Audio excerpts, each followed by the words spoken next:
On avait imaginé commencer par ce Noël déconstruit, mais évidemment, l'info ce matin, c'est ce qu'a dit Jordan Bardella sur Radio Luxembourg, donc je vous propose de l'écouter. Le budget qui a été présenté par le gouvernement est un budget de punition qui va, je crois, ralentir très drastiquement l'activité économique de notre pays, fragiliser le pouvoir d'achat de nos compatriotes et notamment de nos compatriotes les plus précaires, les plus modestes, en accélérant les déremboursements de médicaments. Nous avons tenté jusqu'à la dernière minute de proposer ce qui apparaissait comme des mesures et des économies de bon sens dans le budget de l'État.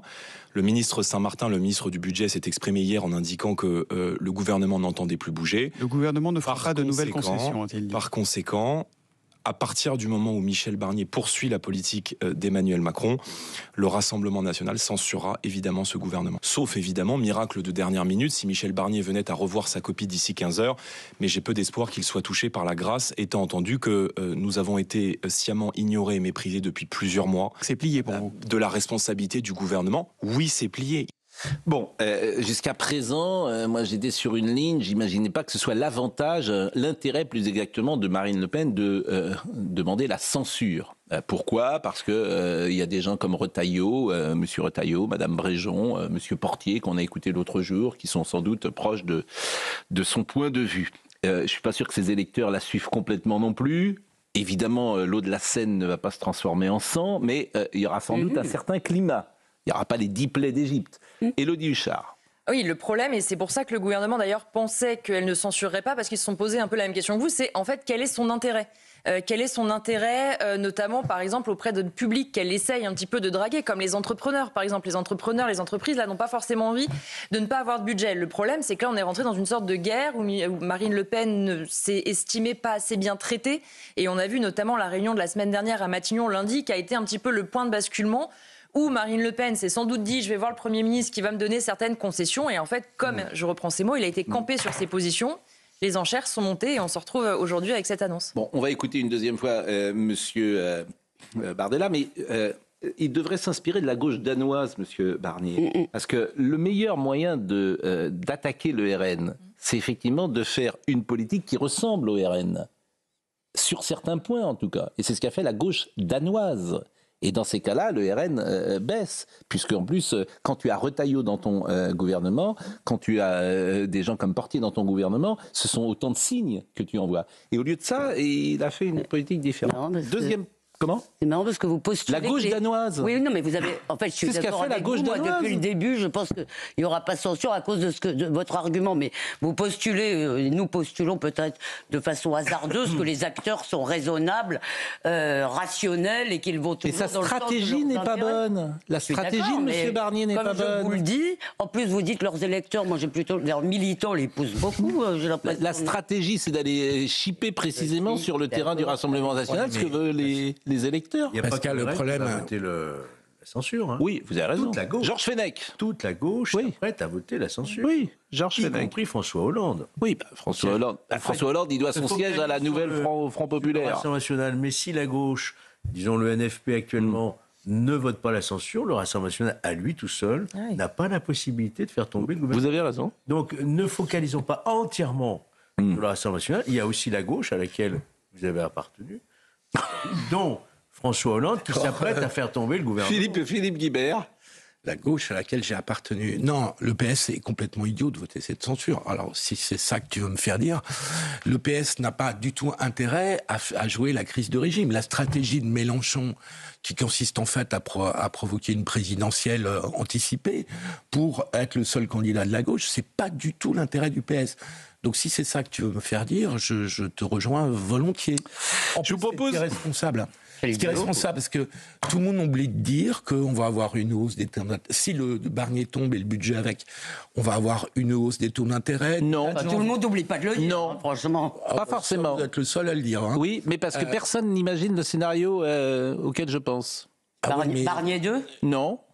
Ah oui. À l'article 16. Article 16. Et pourquoi pas Pas qu'il puisse. Et je vais vous dire pourquoi pas article 16. Parce que si l'article 16, c'est pour être aussi efficace que Notre-Dame de Paris ou les Jeux Olympiques, si l'article 16, c'est d'éliminer de temps en temps l'administration qui est un frein à tout, si l'article 16 permet de gouverner en décret et que ces décrets sont bons pour la France, bah pourquoi pas? Non mais attendez, pourquoi pas? Je pense qu'est-ce qu'en ferait Emmanuel? C'est un putsch illégal. Mais non, Ça marche marche pas, pas, parce c'est un putsch légal. mais, Non, mais- pourquoi vous dites ça? Pardonnez-moi.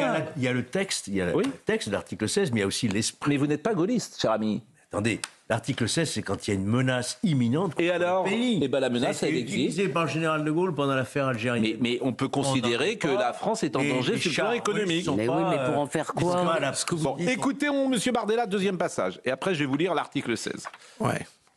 La gauche a toujours refusé, par sectarisme, par idéologie, par bêtise, par défense de son propre mouvement politique, de voter la censure du Rassemblement national. Donc, si évidemment une motion de censure est déposée qu'elle ne vient pas du Rassemblement national, en l'occurrence qu'elle ne vient pas de la droite mais de la gauche, alors évidemment que nous sommes parfaitement disposés à la voter. Ce qui ne veut pas dire qu'on est en accord avec la politique En du tout cas, mouvement vous qui va la présenter. vous voterez la motion de Mais moi, censure je du ne nouveau suis Front pas- populaire. Je ne suis pas sectaire et je considère aujourd'hui qu'un gouvernement qui fait du mal au pays, qui va ralentir l'activité économique, qui va décourager le travail, qui ne fait pas les économies nécessaires et qui va pénaliser le pouvoir d'achat de nos compatriotes les plus précaires est à mon sens une ligne rouge. Je voulais vous lire l'article 16, puisque vous en parliez tout à l'heure. Le président dispose de la plénitude des pouvoirs législatifs et exécutifs. Mais si c'est pour, je vous dire, si c'est pour reconstruire Notre-Dame, moi, ça me gêne pas du tout, en fait. Ouais, mais c'est pas la même chose, justement, le but. Parce que C'est le reconstruire, reniement de la démocratie. reconstruire Notre-Dame ou faire des Jeux Olympiques, c'est faire un événement. Mais que ça vous plaise ou non, c'est un fait que l'article 16, c'est une condition véritablement d'urgence, de menace contre le pour pays. 6 mois, pourquoi pas? Il y a C'est une pas double parce qu'il y a un condition, éclatement politique à l'Assemblée nationale qu'il y a une menace qui pèse sur le pays. Si. Non. Bah si, Ou alors il y a vous une faites, menace, alors, du chef de l'État, vous faites un monarque de droit divin, avec un pouvoir absolutiste. Il fera ce qu'il voudra, ne vous en déplaise. Mais C'est ça surtout que pour faire quoi? Moi, je pense Surtout pour faire quelle politique? Exactement. Mais ce que je pense surtout, c'est que de faire un budget qui est forcément impopulaire, Philippe Guibert. c'est infaisable avec l'Assemblée actuelle. C'est infaisable. C'est pour ça que je vous dis. Donc vous allez vers l'article 16. Oui, mais Non, moi il y je a pense une qu'il faut autre solution, il y a vous une savez autre très bien. solution. Il y a une autre solution. Ah oui, vous voulez que le président s'en aille, vous. Moi, je pense. Non, moi Parce je ne veux que, rien du tout. Je constate qu'il n'y a plus de pouvoir. Bon, Philippe Guibert va terminer sa phrase. comme cette Assemblée ne se mettra jamais d'accord sur un budget, jamais d'accord, parce que tout le monde veut satisfaire telle catégorie de Français ou d'entreprises en fonction de ses clientèles électorales, c'est ça la réalité, que ça soit le RN, que ça soit la droite, les macronistes ou la gauche. Je pense qu'il faut un autre deal qui passe pas par l'article 16, qui consiste à dire vous nous laissez passer le budget et en échange on fait la proportionnelle, parce que c'est ça que tout le monde a. Je sais plus. Voilà. Oui. Et Mais on a il y déjà une clause- assemblée qui semble avoir été Mais que élue ça à la peut. Quel est proportionnelle. l'avantage de la proportionnelle le dans grand le système intérêt de la d'aujourd'hui? proportionnelle. Quand vous êtes dans un système bipolaire où personne n'a la majorité, il faut construire des coalitions. Des- Avec le Mais ils y scrutin arrivent majoritaire. pas Attends, je termine juste ma phrase. Oui, mais Avec bon. le scrutin majoritaire, vous ne pouvez pas construire. une Écoutez, coalition. sérieusement, vous êtes allé dans la rue. Il y a quelqu'un qui vous a dit je veux la Mais c'est pas ça, proportionnelle. le sujet. Ah mais C'est si, pas parce ça, que vous êtes Pascal. entre vous, c'est des boutiquiers, Mais non, vous êtes il faut s'adapter, déconnectés. Mais il faut non. s'adapter à la nouvelle Oh. donne politique qui est qu'il y a Mais- 3 blocs en France. Non, il y a un bloc de non, droite dominé Mais par non. le RN, il y a un bloc centriste, il y a un bloc de gauche qui est radical. Et Allez. avec ça, vous ne pouvez pas construire de majorité. Mais La proportionnelle vous permettrait de que détacher le donne PS. aujourd'hui, moi qui suis un peu plus naïf que Olivier vous par Bardol. rapport à ça, Olivier Bardol. c'est une aberration. C'est-à-dire que ça donne la nostalgie du Sénat romain qui désignait un dictateur et qui lui foutait la paix pendant qu'il travaillait, quitte à lui couper la tête 10 ans après. Barnier a été nommé il y a à peine quelques mois. Je crois que ce pays a besoin, après le Covid, après... vous savez, les cavaliers de l'Apocalypse, ils arrivent groupés. Ils n'arrivent pas l'un derrière l'autre. Donc on assiste aujourd'hui à une combinatoire des effets où vous avez... on sort péniblement d'une épidémie avec confinement à la clé. On a un réchauffement climatique. Non mais on sait tout ça. Mais non, mais c'est parce qu'on a autre chose à faire que de vivre les affres d'une petite élite. Je suis d'accord avec vous, mais parisienne. ça, on est tous d'accord. Le pays profond n'est pas ça. Donc quoi? Oui, qu'est-ce que vous voulez dire? Eh bien, il faut arrêter les enfantillages. Oui, d'accord, mais Eh quoi? ben, il faudrait garder Barnier. Ah bon, bah Lui d'accord. foutre la Très paix bien. et Ok. le laisser bosser. Eh ben très bien. Écoutons Monsieur Moscovici. Ça suppose un deal pour le laisser bosser. Michel Barnier est arrivé dans une situation très compliquée, qu'il a dû faire un budget en urgence. Ça, c'était une donnée de base. Qu'il a tenté d'écouter et de négocier, qu'il est conscient qu'il faut baisser les déficits. Ça, ce sont des points qui, je dirais, jouent clairement dans la faveur du choix d'un homme d'expérience qui manifeste aussi un certain désintérêt, même s'il n'est pas apolitique. Des intérêts personnels, vous voulez dire, sur ses ambitions personnelles. Oui, il a l'âge qu'il a, comme il le dit lui-même, et ça lui donne un recul. En tout cas, il a été mon prédécesseur à la Commission européenne, je le connais bien, j'ai beaucoup d'estime pour lui. Mais il n'empêche que, depuis le début, il y a une limite ou une hypothèque, qui est qu'effectivement, il faut que le Rassemblement national ne censure pas ce gouvernement. Et il le savait, bien sûr, il le sait.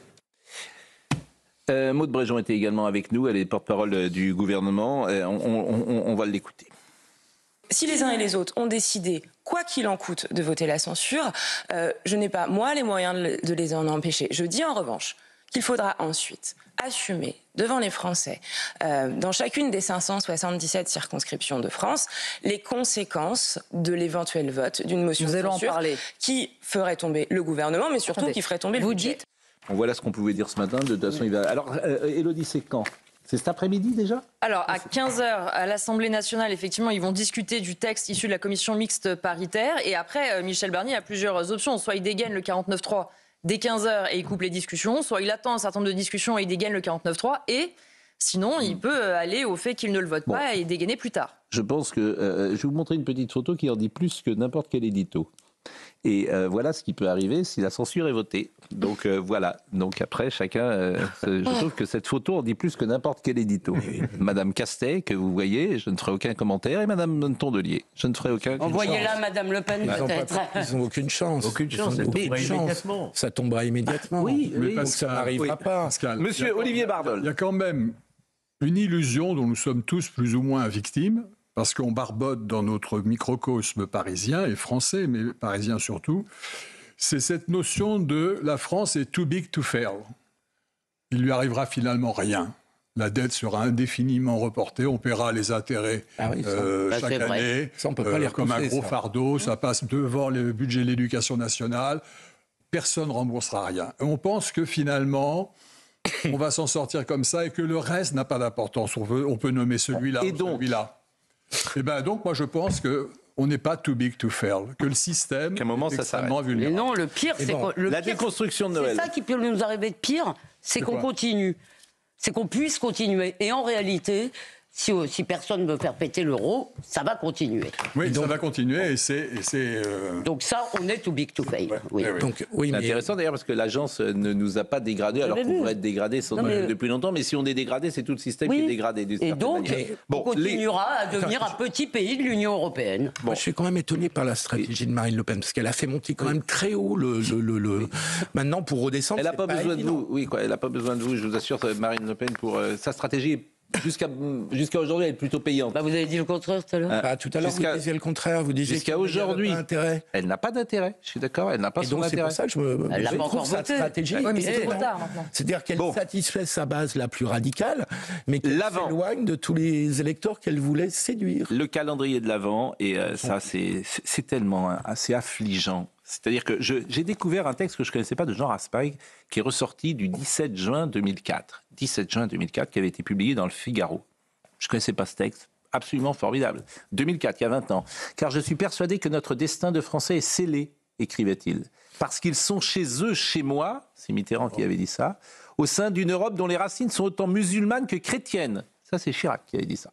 Parce que la situation est irréversible jusqu'au basculement définitif des années 2050 qui verra les Français de souche se compter seulement la moitié, la plus âgée de la population du pays, le reste étant composé d'Africains, Maghrébins ou Noirs et d'Asiatiques de toute provenance issus du réservoir inépuisable du tiers-monde, avec forte domination de l'islam, djihadiste et fondamentaliste compris, cette danse-là ne faisant que commencer.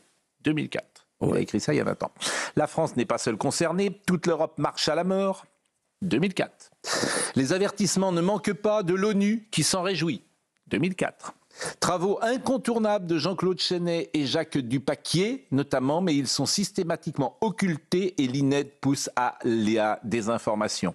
Tout ça est écrit il y a 20 ans. Le silence quasi sépulcral des médias, des gouvernements et des institutions communautaires sur le crash démographique de l'Europe des 15 est l'un des phénomènes les plus sidérants de notre époque. Quand il y a une naissance dans ma famille ou chez mes amis, je ne puis regarder ce bébé de chez nous sans songer à ce qui se prépare pour lui dans l'incurie des gouvernances et qu'il lui faudra affronter dans son âge d'homme.